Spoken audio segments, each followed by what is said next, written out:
भाजपा शासित एमसीडी के भ्रष्टाचार की वजह से, भाजपा शासित एमसीडी की मिस गवर्नेंस की वजह से परेशान है। दिल्ली वाले उनके भ्रष्टाचार का, उनके मिस गवर्नेंस का शिकार हैं। चाहे एक तरफ एमसीडी के द्वारा लगातार चलती हुई उगाही हो, या दूसरी तरफ जो एमसीडी का नॉन परफॉर्मेंस है और जो दिल्ली को उन्होंने कूड़ेदान बना दिया है, दिल्ली वाले हमेशा परेशान ही रहते हैं। लेकिन आज भाजपा के इस मिस गवर्नेंस की वजह से, भाजपा के भ्रष्टाचार की वजह से आज दिल्ली वालों की जान पे बनाई है। क्यों?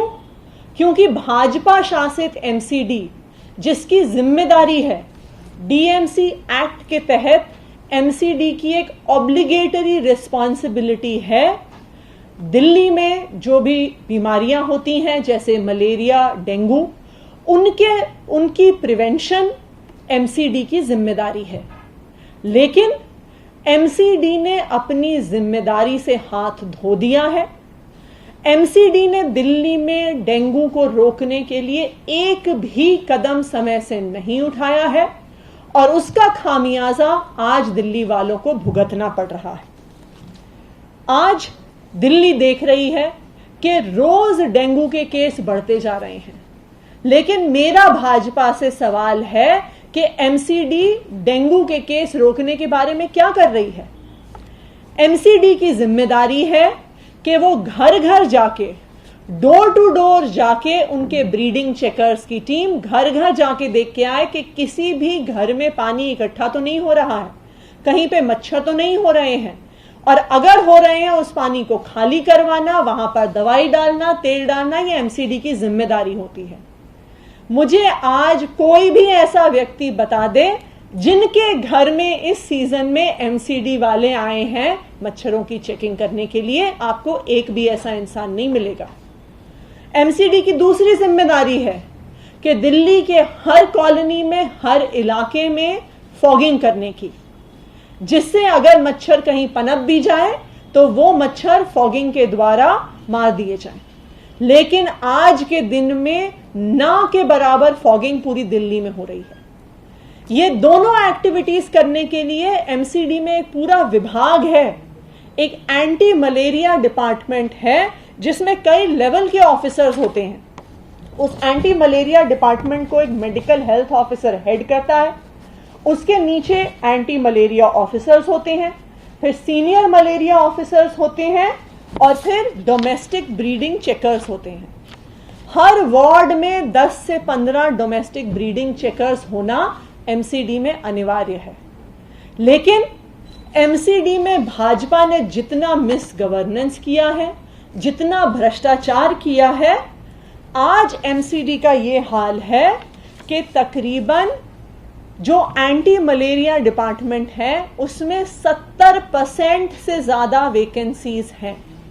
आज उस एंटी मलेरिया डिपार्टमेंट में लोग ही नहीं हैं जो जाके एमसीडी के इस जिम्मेदारी को निभा सके और दिल्ली वालों को डेंगू से बचा सके। दूसरी बात, अगर दिल्ली को डेंगू से बचाना है तो हर वार्ड में कम से कम एक फॉगिंग मशीन की आवश्यकता है। लेकिन आज किसी भी एमसीडी में जितने वार्ड्स हैं उतनी फॉगिंग मशीन्स नहीं हैं। एमसीडी ये जवाब दे, तीनों भाजपा शासित एमसीडीज ये जवाब दे कि उनके हर वार्ड में फॉगिंग मशीन क्यों नहीं है। कहां है फॉगिंग मशीन्स?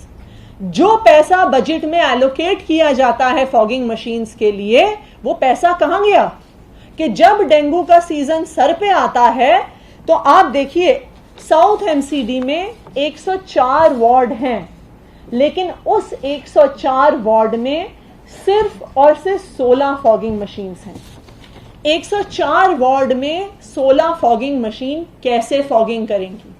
और इसी का नतीजा है जो आज हम दिल्ली में देख रहे हैं कि दिन ब दिन डेंगू के केसेस बढ़ते जा रहे हैं। और इतना ही नहीं, एमसीडी की जिम्मेदारी होती है कि अप्रैल के महीने में डेंगू और मलेरिया के मच्छरों के खिलाफ दवाई प्रोक्योर करने की। वो दवाई जब door to door breeding checkers जाते हैं वो घरों में उसका छिड़काव करते हैं, किसी के कूलर को खाली करवा के उसमें डालते हैं, और दूसरा दवाई का यूज होता है फॉगिंग के लिए। ये दवा जो अप्रैल में एमसीडीज द्वारा खरीदी जानी थी, एसडीएमसी ने उसे सितंबर में जाके खरीदा है।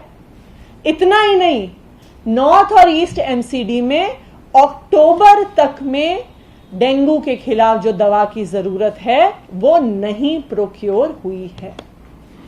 तो एसडीएमसी के पास ना तो लोग हैं जो डेंगू के खिलाफ लड़ाई में लग रहे हैं, जिन्हें घर घर जाके लड़ना होता है, भाजपा शासित एमसीडी के पास ना फॉगिंग की मशीनें हैं, और तीसरा ना ही डेंगू और मलेरिया के मच्छरों के खिलाफ यूज होने वाली जो दवा है वो आज एमसीडी के पास है। तीन इतनी बड़ी गलतियां, तीन इतनी बड़ी खामियां, ये गलतियां इतनी बड़ी हैं कि इनको तो क्रिमिनल नेग्लिजेंस के तहत आना चाहिए, जिसकी वजह से आज दिल्ली वालों को डेंगू का प्रकोप सहना पड़ रहा है।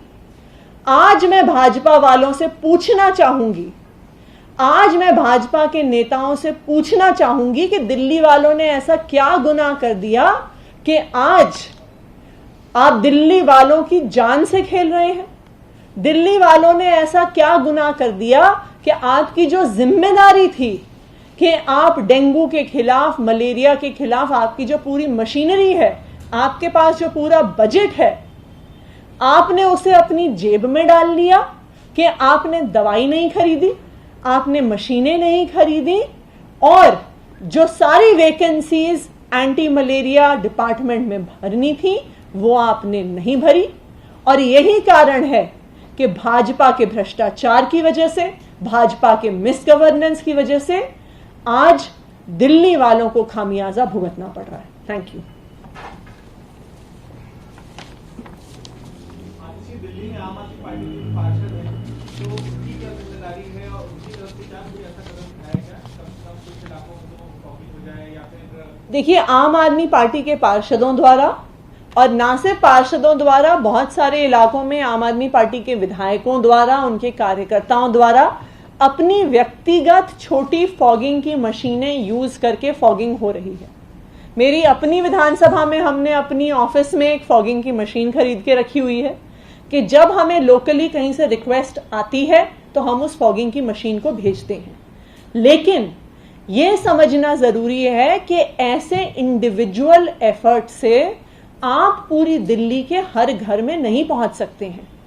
इसके लिए इसी वजह से एक पूरा एंटी मलेरिया डिपार्टमेंट बनाया गया है, जिसमें 5 लेवल के अफसरों को रखा गया है, इंक्लूडिंग हर वार्ड में 15 से 20 पोस्ट डोर टू डोर जाने के लिए जो ब्रीडिंग चेकर्स होते हैं उनकी होती है। जब ऐसी पूरी मशीनरी का प्रावधान एमसीडी के पास किया गया है तो इस सवाल का जवाब तो भाजपा को देना पड़ेगा कि ये पूरा तंत्र क्या कर रहा था।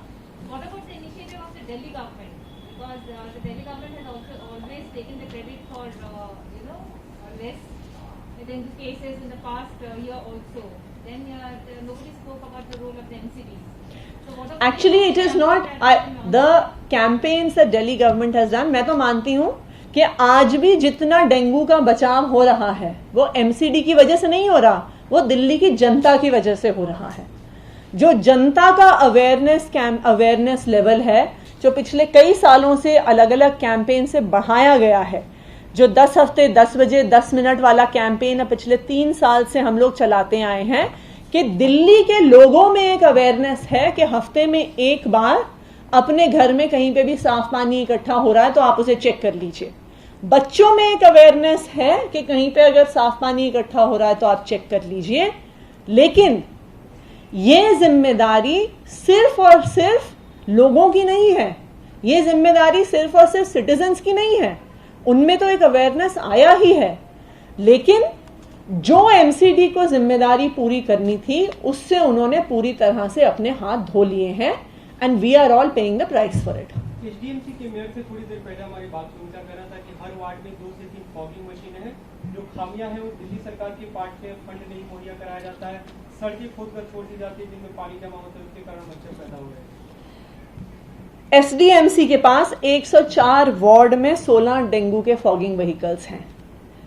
अगर एमसीडी के मेयर कुछ और कह रहे हैं तो वो उसका प्रमाण प्रस्तुत करें कि उनके पास कहां है 104 वार्ड में 104 डेंगू की फॉगिंग की मशीन्स। पहली बात। दूसरी बात, जो फॉगिंग की वो बात कर रहे हैं, सितंबर के महीने तक एसडीएमसी के पास दवा तक नहीं थी फॉगिंग करने के लिए। वो किस मुंह से ये बात कह रहे हैं कि हम तो अपना काम पूरा कर रहे हैं। अप्रैल का महीना, मई का महीना, जून का महीना, जुलाई का महीना, अगस्त का महीना, सितंबर के मिड में जाकर तो एसडीएमसी ने दवा प्रोक्योर करी है।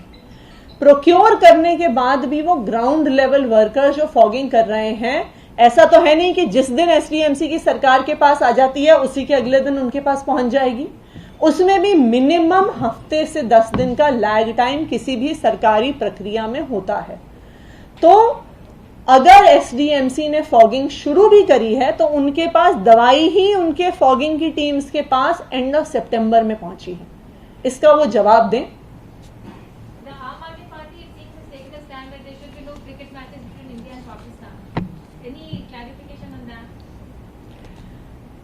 देखिए, पिछले कई दिनों से हम बार बार देख रहे हैं कि किस तरह से श्रीनगर में, कश्मीर के इलाके में बार बार भारतीय लोगों पर हमले हो रहे हैं, चाहे वो वहां के लोकल रेजिडेंट्स हों, चाहे वो देश के अन्य हिस्से से आए हुए लोग हों।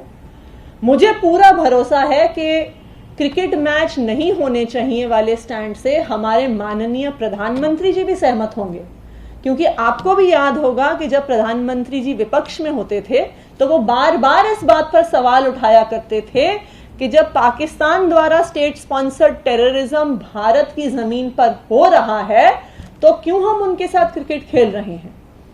तो इसलिए मुझे पूरा भरोसा है कि ना सिर्फ आम आदमी पार्टी बल्कि भाजपा और उसका पूरा नेतृत्व और माननीय प्रधानमंत्री जी भी ये जरूर इस बात से सहमत होंगे कि जब तक भारत की जमीन पर इस तरह के हमले बंद नहीं होते हैं, भारतीय लोगों को जब टारगेट और अटैक करना जब तक बंद नहीं होता है, तब तक इस प्रकार से मैच खेलना सही नहीं। Thank you. जी, वो जो स्टैंड आपने क्रिकेट पे लिया है और आम आदमी पार्टी ने स्टैंड बताया है, ओलंपिक के दौरान ये स्टैंड नहीं लिया गया था, तब खेल हुआ, हार जीत हुई, लेकिन उस वक्त ये बात नहीं हुई। देखिए, ये तो हम भी देख रहे हैं कि पिछले कुछ ही समय में ये हमले लगातार बढ़ते रहे हैं। अब सवाल ये है कि क्या हम बैठ के इसको देखते रहें, और खास करके मैं तो ये जानना चाहूंगी कि प्रधानमंत्री जी की इस पे क्या राय है। नमस्कार, मैं हूं मानक गुप्ता। अगर आपको हमारा ये वीडियो पसंद आया हो तो इसे लाइक और शेयर जरूर करें, और हाँ, हमें सब्सक्राइब और फॉलो करना ना भूलें ताकि आप देश और दुनिया की कोई खबर मिस ना करें। तो जुड़े रहिए हमारे साथ और देखते रहिए न्यूज़ 24।